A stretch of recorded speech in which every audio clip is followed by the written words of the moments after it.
কিভাবে তাদের সব খাবার পুড়ে গিয়েছে।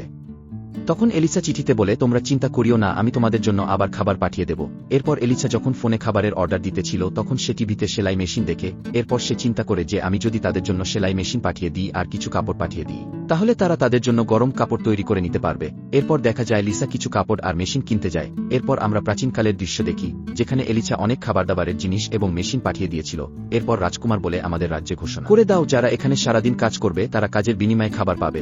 তখন দেখা যায় সেখানে অনেক মানুষ কাজের জন্য আসে এবং কাজ করতে থাকে। এরপর রাজকুমার কিম ওয়ান এর রাজ্যের শত্রুপক্ষরা আবারও আক্রমণ করতে আসে এবং সেখানেও রাজকুমার কিম ওয়ান তাদের পরাজিত করে। তখন রাজকুমার একটি চিঠিতে এলিসাকে জানায়, এই যুদ্ধে আমরা আবারও জয় পেয়েছি, তাদের সেনারা পিছু হটে গেছে।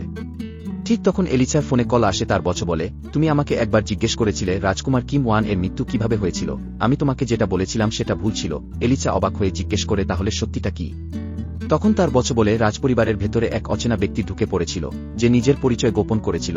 তিনিই রাজকুমারের মৃত্যুর আসল কারণ।